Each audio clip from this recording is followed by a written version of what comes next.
Thank you for responding to our invitation, together with the Global Fund and AMREF, our partners, who, because of their effort and the partnership that exists between the Government of Kenya and these global players, we have this function today, a very important function.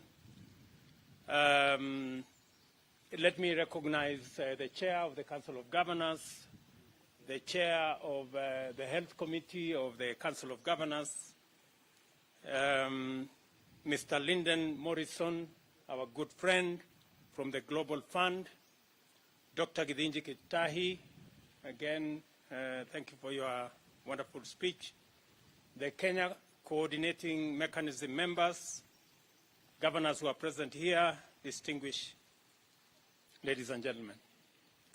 This afternoon, we are engaged in a very important event that is of utmost importance and significance for a number of critical reasons. The most important is, of course, the fact that every intervention in the provision of health care to the people of Kenya is of fundamental importance to the government and the people of Kenya. Our commitment goes beyond the traditional delivery of health services as a public good. The provision of universal health comes out of the recognition of the singular opportunity to intervene radically and make healthcare inclusive, accessible, affordable, and of very good standard. A healthy nation is a foundational constitutional expectation, and the right to the highest attainable standards of health is an entitlement of every citizen. Further, low access and inadequate access to health care facilities due to inadequate infrastructure and high costs has subjected many people to great suffering. Frequent illness deprives many people of the ability to fully pursue the opportunities of life, including education and gainful employment, and even leads to loss of life in some cases. Medical expenditure is also a notorious driver of poverty, robbing countless households of incomes and savings. Our universal health care commitment is therefore an integral component of the bottom-up transformation agenda. This agenda is radical because it commits to deliver bold and ambitious undertakings in the face of economic and geopolitical challenges in the context of the post-pandemic recovery. Consequently, it has become imperative to augment traditional governance with innovation and a strong measure of imagination for service delivery to meet the needs of a new but also a difficult moment. To achieve our transformational ambitions under the constraints of limited resources, we have opened up funding mechanisms and delivery frameworks to accommodate the participation of various partners, including private investors, development partners, multilateral agencies, and non-profit organizations, as well as civil society. The involvement, for example, of the Global Fund and our friends in AMREF in this case is an example. At the moment, significant programs and projects under our plan have been undertaken under the public-private partnership framework. Our affordable housing pillar, for example, is primarily going to be delivered using the PPP model. We also have bilateral partnership agreements to execute several important programs and projects in conjunction with friendly multilateral partners and governments.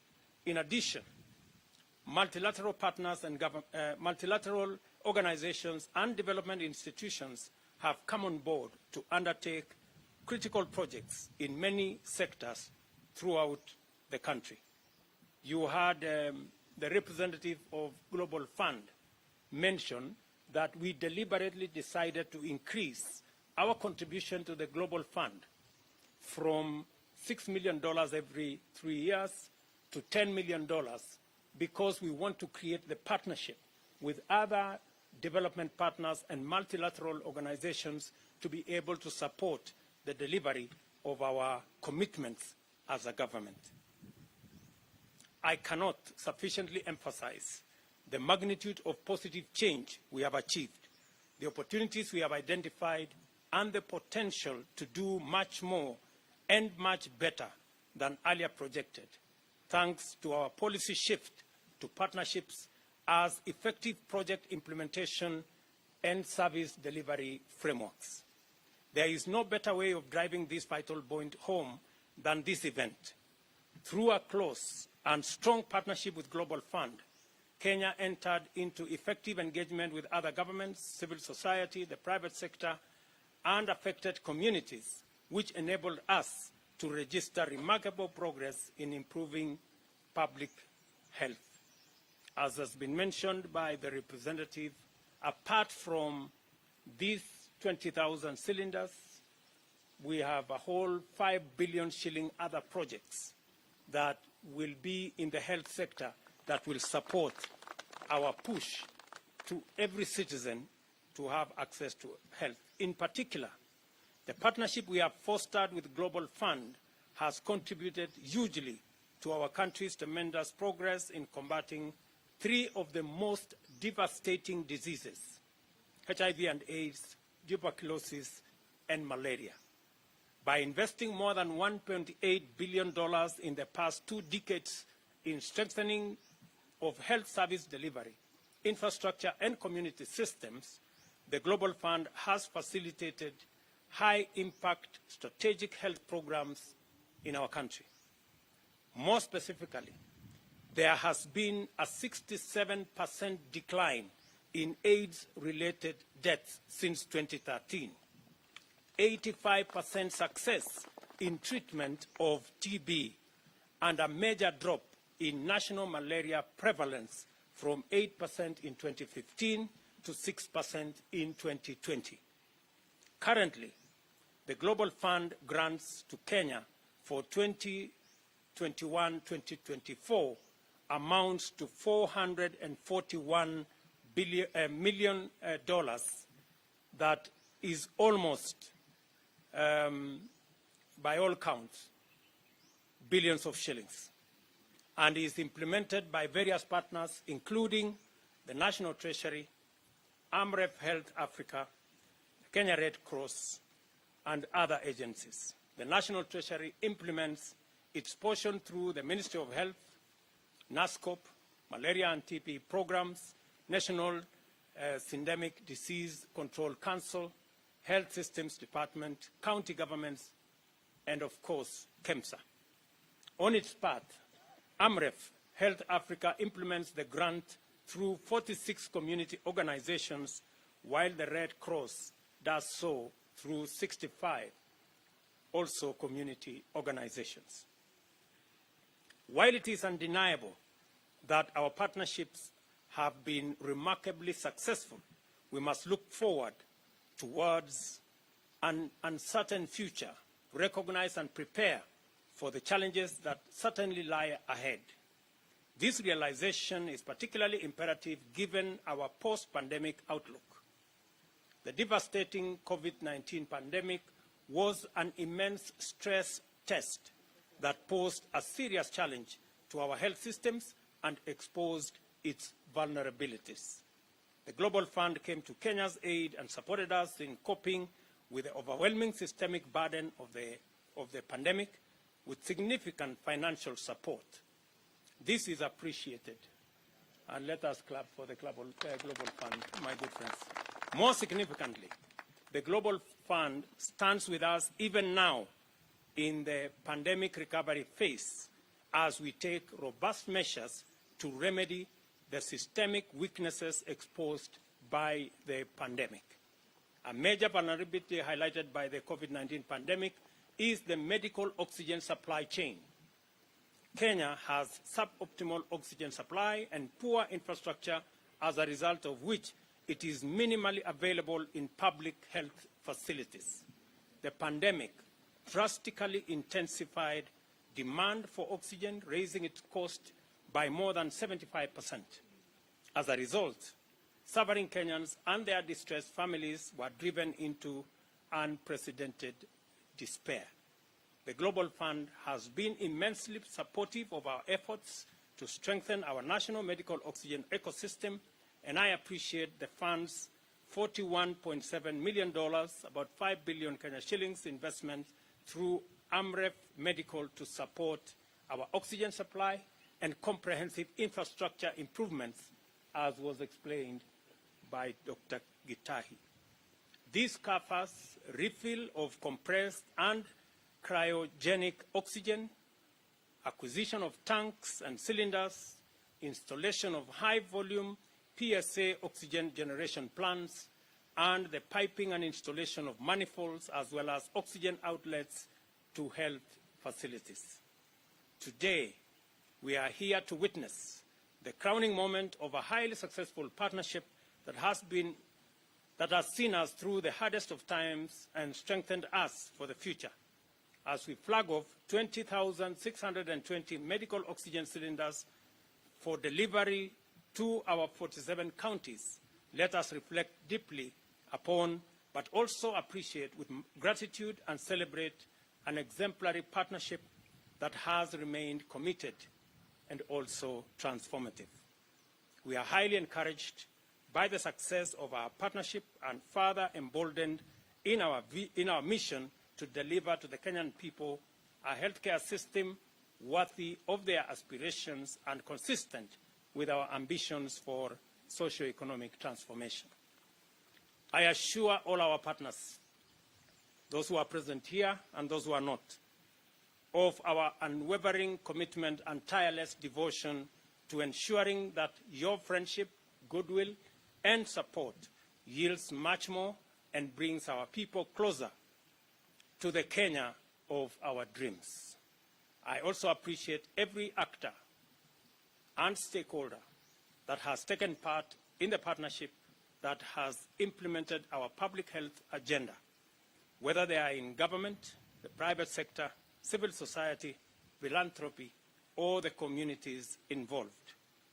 The implementing partners of our various interventions, and I want to state that we just concluded a small engagement with our county governments who are a critical component of the delivery of health, because health is a devolved function. And we have agreed that because health is a devolved function, we are going to begin from the bottom. In our universal health coverage plan, the unit that is critical and important is the unit at the bottom of the pyramid under a community health promoter. And we did agree in Naivasha that we are going to jointly identify and support the community health volunteers, community health workers. We have now agreed that they will be called community health promoters. And we are going to co-sponsor these community health promoters.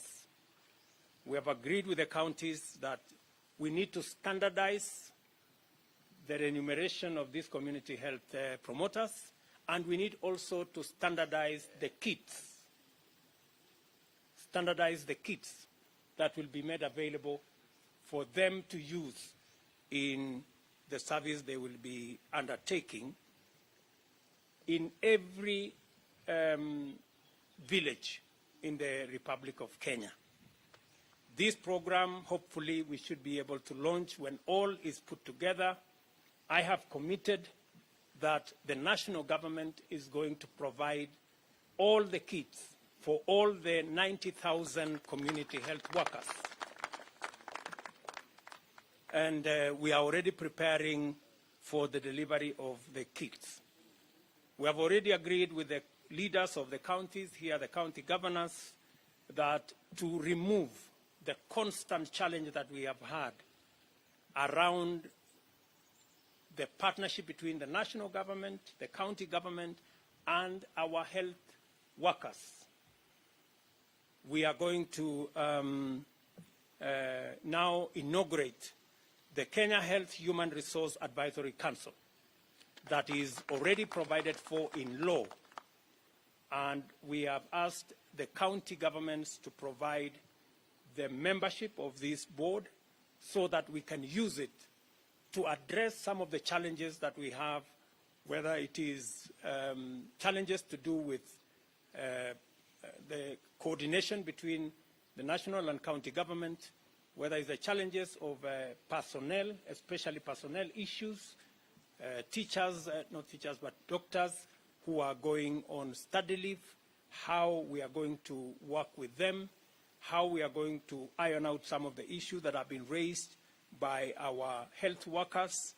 And I think we now have a template on how we can resolve these issues in a way that gives everybody a chance around a table. We have also agreed with these good people on the subject of the primary care unit, because that will be the lowest unit that is going to account for the resources. And we have agreed that in every sub-county, we have identified 315 primary care units. And it is framed around every sub-county.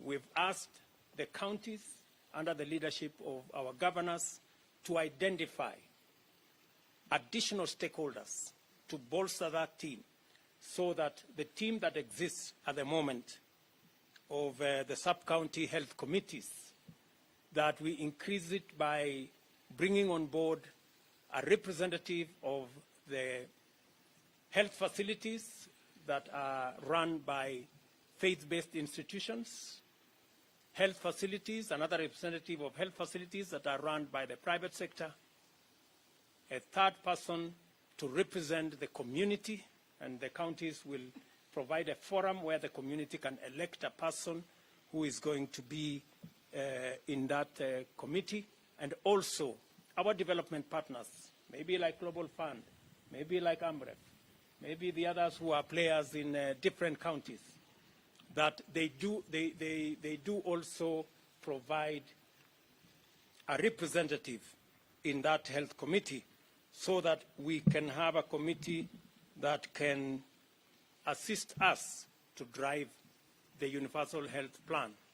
We have agreed with these good people, the leaders of the counties, that this time round, we must get it right. And we cannot afford to have a misstep this time round. There's been 2 previous attempts on universal health coverage. This is the time we must get it right. I also want to appreciate Global Fund for the grants, also deserve very special appreciation. We expect uncompromising accountability, good measure of transparency, and proper utilization of the resources that have been put at our disposal. Finally, ladies and gentlemen, I would like to say a very special thanks to you, the Global Fund, for the commitment to improve healthcare in Kenya. A very special thanks to our governors for the contribution that you are making in this health space. And together, we have come far, and together, I am sure we will be going places. Receive our message of gratitude and best wishes from all of us, and we look forward to making further progress with Global Fund and with our friends in AMREF. Asanteni sana. God bless you. Thank you very much. Tutakutana huko mbele. Sindio? Guests, I'll request that we just take 2 steps back to allow the track to be flagged off, as we now give His Excellency the opportunity and the chance to do the flagging off. There we go.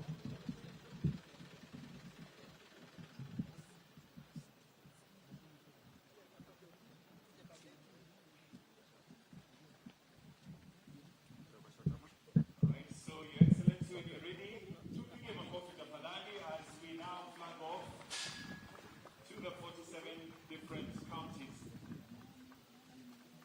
mtu akusaidie.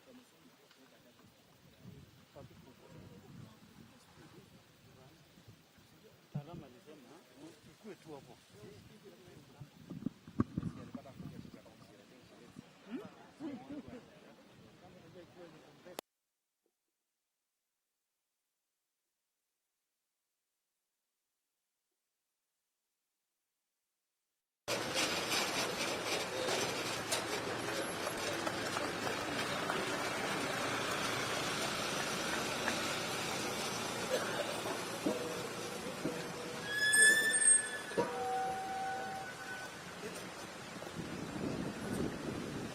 That will come to the end